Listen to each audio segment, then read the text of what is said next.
Jika saya belajar dengan giat, maka saya lulus ujian. Pernyataan yang kedua, jika saya lulus ujian, maka saya mendapat hadiah. Bagaimana kesimpulannya? Kesimpulannya adalah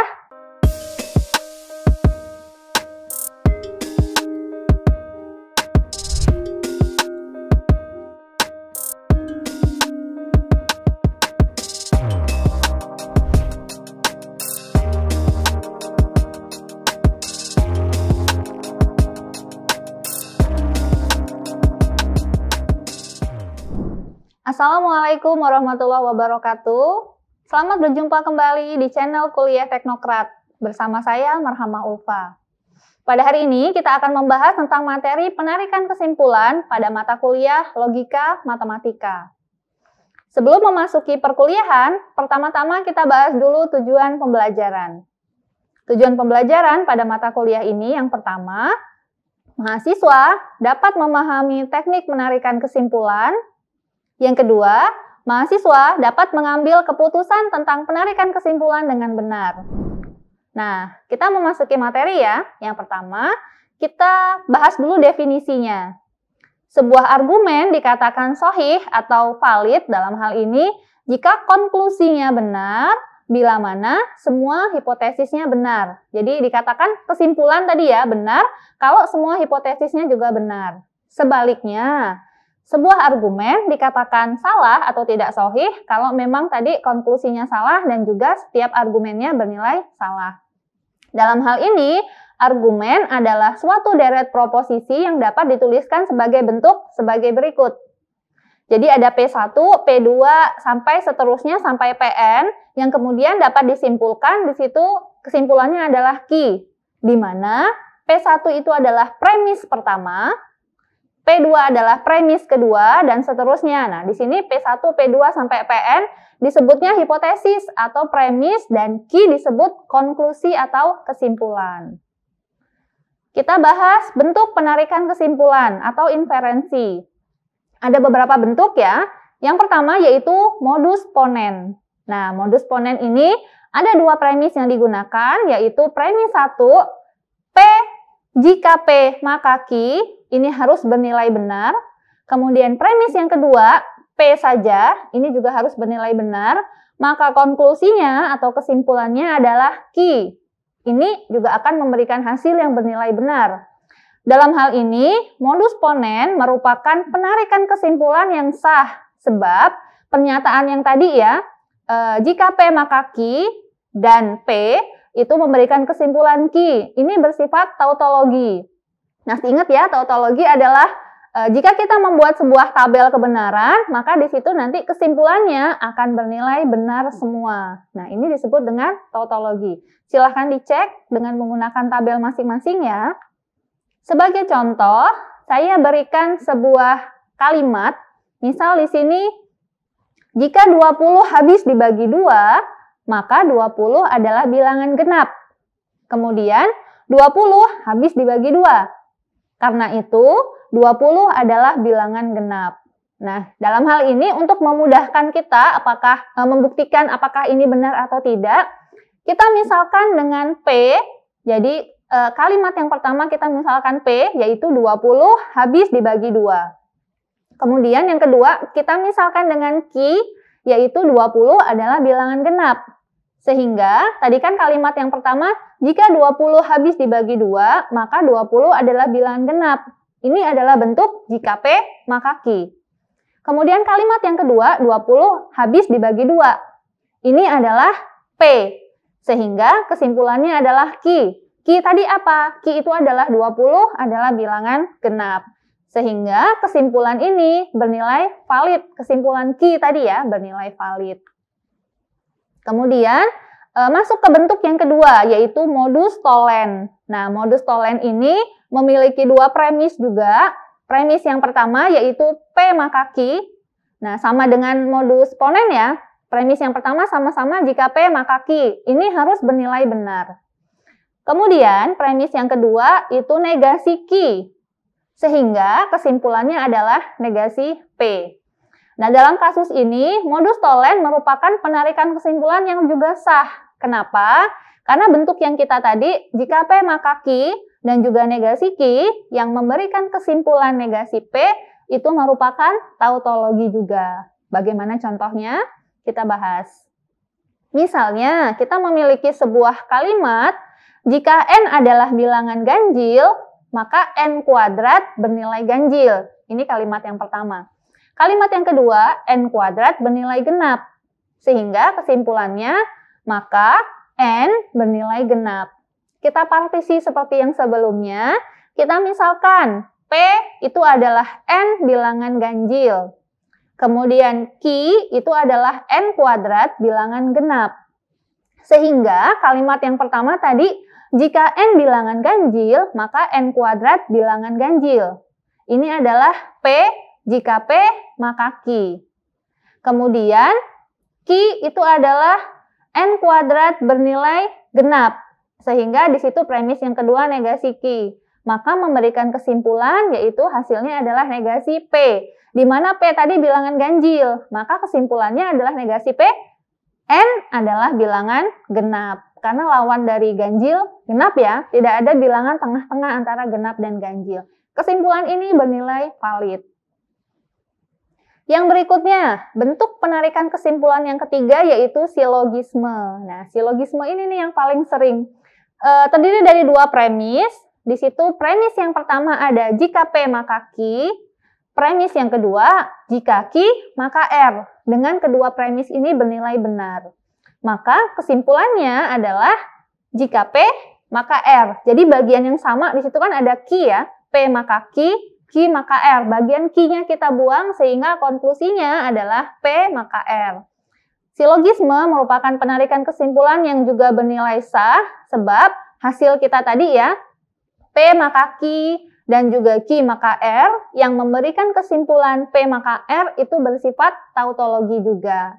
Nah, sebagai contoh, misal pernyataan yang pertama, jika saya belajar dengan giat, maka saya lulus ujian. Pernyataan yang kedua, jika saya lulus ujian, maka saya mendapat hadiah. Bagaimana kesimpulannya? Kesimpulannya adalah, jika saya belajar dengan giat, maka saya mendapat hadiah. Nah, ini bisa kita partisi seperti yang sebelumnya dengan menggunakan skema logika.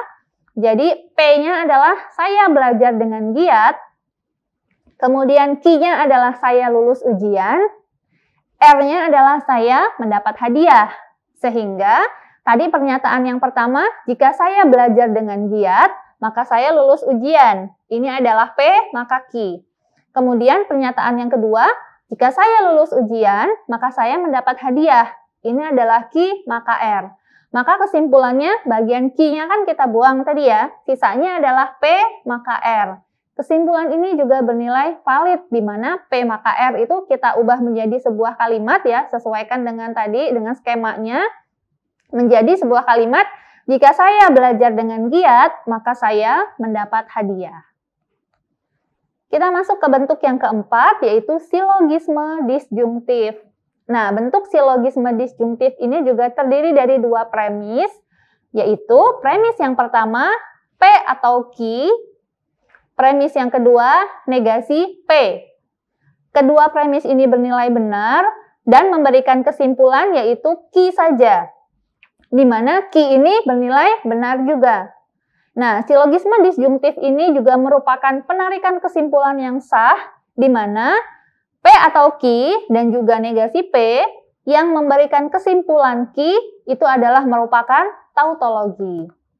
Kita masuk ke contoh, misal sebuah contoh, saya belajar dengan giat atau saya memulai bisnis pribadi.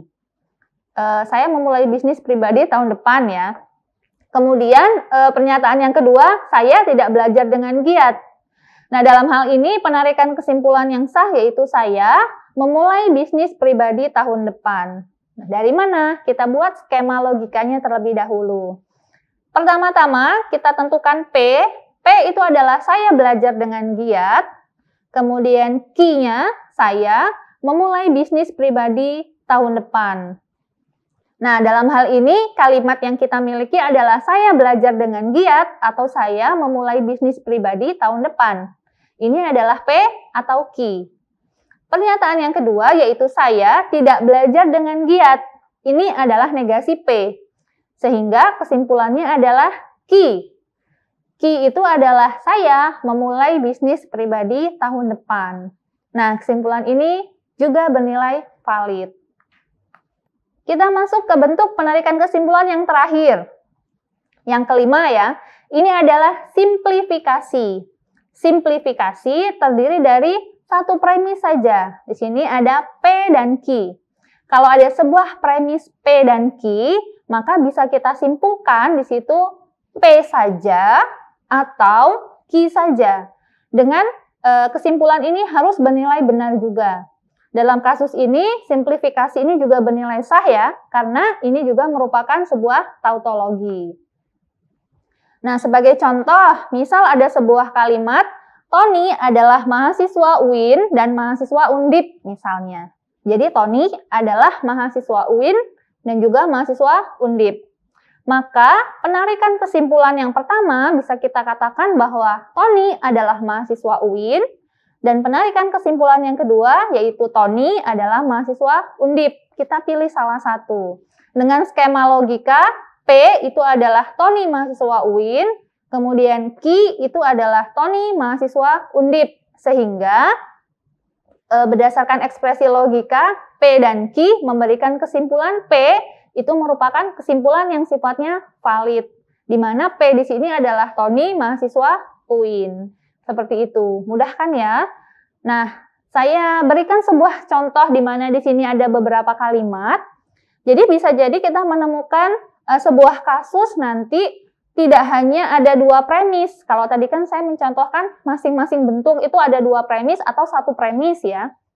Bisa jadi kita menemukan seperti ini, ada 3 premis, atau 4 premis, atau 5 premis, dan seterusnya. Jadi jangan bingung dengan adanya lebih dari 2 premis ya. Contoh saya kali ini ada 3 premis, di mana pernyataan yang pertama atau premis pertama, jika Mila berangkat lebih awal atau menggunakan kendaraan pribadi, maka ia tidak akan terlambat. Premis yang kedua, jika Mila tidak terlambat, maka ia naik pangkat. Premis yang ketiga, Mila tidak naik pangkat. Sehingga dari ketiga premis ini kita buat dulu skema logikanya. Skema logika yang pertama kita tentukan P, yaitu Mila berangkat lebih awal. Kemudian Q-nya adalah Mila menggunakan kendaraan pribadi. Kemudian kalimat yang berikutnya R itu adalah Mila akan terlambat. Ada juga berikutnya S, Mila naik pangkat. Jadi sampai beberapa bentuk skema yang kita tentukan. Kenapa? Karena semakin banyak premis yang digunakan. Kita bisa menggunakan lambang PQR seperti yang saya gunakan, PQRS, atau misal ternyata ada banyak premisnya, kita bisa menggunakan A, B, C, D, dan seterusnya. Tergantung kebutuhan. Dalam kasus ini, karena kalimat yang pertama itu tadi jika Mila berangkat lebih awal atau menggunakan kendaraan pribadi, maka ia akan terlambat. Jadi di situ ada P atau Q, ada kalimat jika maka juga. Sehingga P atau Q-nya kita kurung, kemudian menggunakan implikasi ya, menggunakan panah, kemudian sebelahnya baru R. Jika P atau Q, maka R untuk kalimat yang pertama. Untuk kalimat yang kedua atau premis yang kedua, jika Mila tidak terlambat, maka ia akan naik pangkat. Karena ada kata tidak, maka dia negasi ya. Negasi R, maka S. Kemudian premis yang ketiga, Mila tidak naik pangkat, maka itu adalah negasi S. Kita simpulkan dulu antara premis 1 dengan premis yang kedua. Jadi dari premis 1 dan premis kedua, ada P atau Q, maka negasi R. Kemudian premis yang kedua tadi negasi R, maka S. Bagian negasi R-nya ini kita buang, sehingga kesimpulan yang pertama adalah P atau Q, maka S. Itu kesimpulan yang pertama. Baru kita gabung dengan premis yang ketiga. Premis yang ketiga adalah negasi S.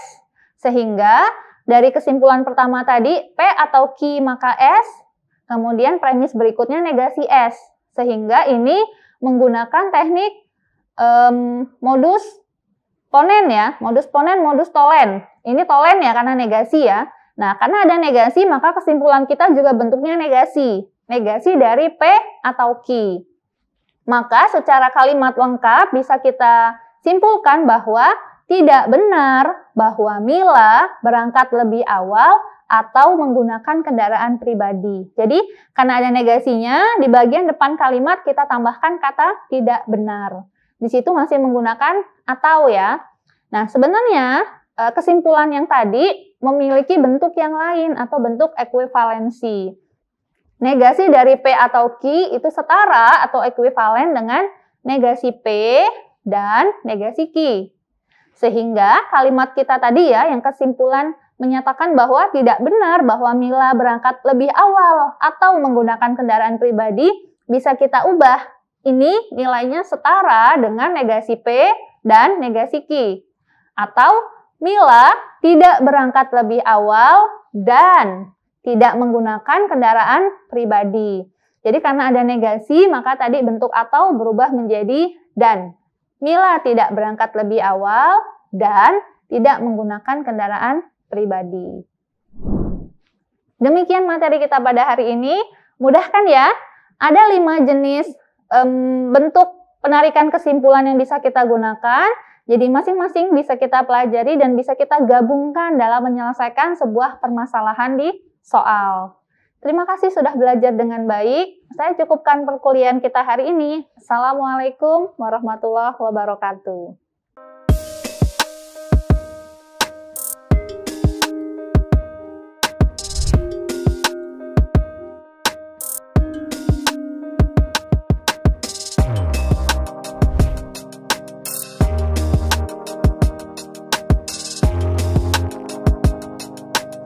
Terima kasih sudah menyaksikan video pembelajaran ini. Jangan lupa like, komen, dan subscribe, serta nyalakan tanda loncengnya agar kalian tidak ketinggalan informasi update lainnya.